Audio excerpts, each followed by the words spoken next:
திமுகவை மிஸ்டேக்குன்னு சொல்லி ஒரு பட்ஜெட் திமுக மிஸ்டேக்குன்னு சொன்னாங்க.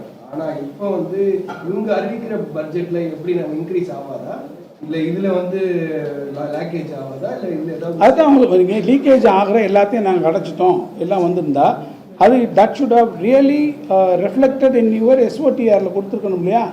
நீங்கள் என்னுடைய எஸ்ஓடிஆர் இருந்து நான் அதெல்லாம் பண்ணிட்டேன், நான் வந்து லீக்கேஜ் இருந்துச்சு அதை அடைச்சிட்டேன், அல்லது என்னுடைய ஃபிஸ்கல் ப்ரூடன்ஸ் என்னுடைய ஃபிஸ்கல் மேனேஜ்மெண்ட்டில் நான் இவ்வளோ தூரம் இதை உயர்த்திட்டேன், எனக்கு இங்கேருந்து இதனால் இவ்வளோ ரூபா வருமானம் வரப்போகுது அதனால் நான் உயர்த்திறேன்னு சொல்கிறாங்க.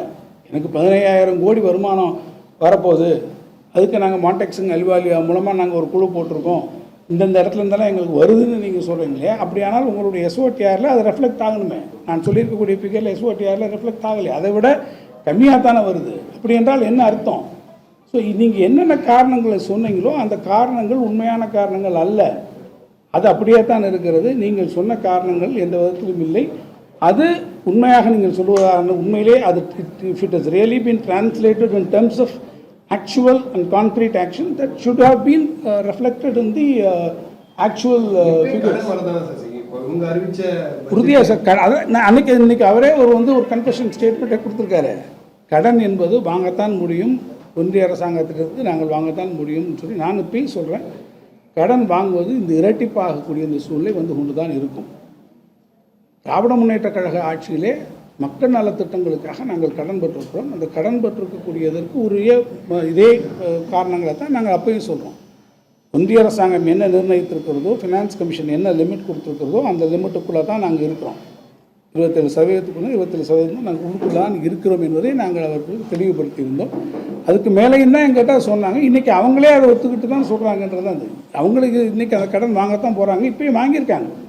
இன்றைக்கி 22,000 கோடி இப்போயே வாங்கியிருக்கிறாங்க. நெட் பாரோவிங் எவ்வளோ வந்திருக்கு? 1,22,000 கோடி. இன்றைக்கு நீங்கள் கடன் வாங்கிட்டோம் எங்களை பார்த்து சொல்கிறீங்களே, இன்றைக்கி நீங்கள் 1,22,000 கோடி கடன் வாங்கியிருக்கிறோம் என்று நீங்களே தானே பட்ஜெட்டில் இன்றைக்கி சொல்கிறீங்க.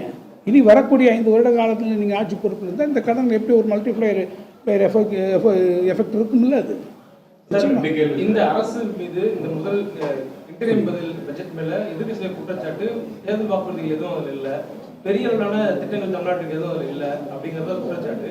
தாவேக்காவுக்கு என்ன சொல்றாங்கன்னா, கடந்த ஆட்சிகள்ல திமுக ஆகட்டும் அது மாதிரி அதிமுக ஆகட்டும் தொடர்ச்சியா கடன் வாங்கி வந்ததுனால 10 லட்சத்துக்கு மேல கடன் வந்திருக்கு, அதையெல்லாம் குறைச்சுதான் நாங்க வந்து அதை செயல்படுத்த முடியும். அண்ணன் எங்களுக்கு 5 ஆண்டுகளுக்கு அவகாசம் இருக்கு, நாங்க அதை படிப்படியா நிதி ஆதாரத்தை பெருக்கி அந்த வாக்குறுதி நிறைவேற்றணும்னு சொல்றோம். இல்லை சார், நான் என்ன சொல்றேன்னா, இன்னைக்கு 10 லட்சம் கோடியை நான் கடனை எல்லாம் கட்டிட்டு 10 லட்சம் கோடி நான் கடன் மொத்தமாக கட்டிட்டு அப்புறம் மிச்சம் நாங்கள் என்னோட வருமானத்தை கூட்டி பண்ணுறதுன்றது எவ்வளோ பெரிய வேடிக்கை. அப்படி என்றால் நிதி நிர்வாகத்தினுடைய அடிப்படையே நாம் புரிந்து கொள்ளாமல் ஒரு விஷயத்தை சொல்கிறோம்னு அர்த்தம். நான் என்ன சொல்லிகிட்டு இருக்கேன், இந்த 10 லட்சம் கடன் நீங்கள் 5 வருடத்தில் முடிக்க போகும்போது 20 லட்சம் கடனாக இருக்கும் என்பது என்னுடைய வாதம். அதுதான் இன்றைக்கி அவங்களுக்கு நடந்துகிட்டு இருக்கு. அவங்களே ஒத்துக்கிட்டு இருக்காங்க. இன்றைக்கி அவர் ஒத்துக்கிட்டு இருக்காங்க.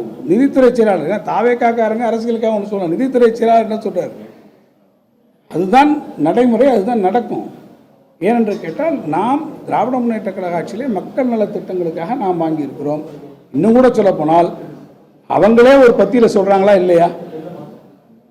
இந்த பட்ஜெட்லேயே அவங்க என்ன சொல்கிறாங்க, இதற்கு முந்தைய இருக்கக்கூடிய அரசாங்கங்கள் சொல்லியிருக்கக்கூடிய திட்டங்கள், இந்த திட்டங்களால் பெற்றிருக்கக்கூடிய நன்மைகளை நாங்கள் தொடர்ச்சியாக நடந்துவோம்னு சொல்லி அவங்களே அதற்கான முழு ஒப்புதலையும் தந்திருக்கிறார்கள்.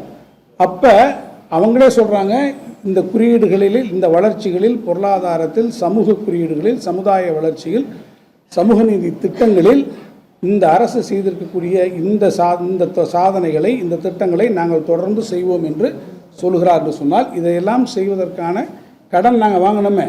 அந்த கடன் எதுக்காக வாங்கணும்? இந்த காரணங்களுக்காக தான் வாங்கணும். நீங்கள் சொல்லியிருக்கீங்களே, இந்த திட்டங்களை செய்வதற்காக கடன் வாங்கினோம்.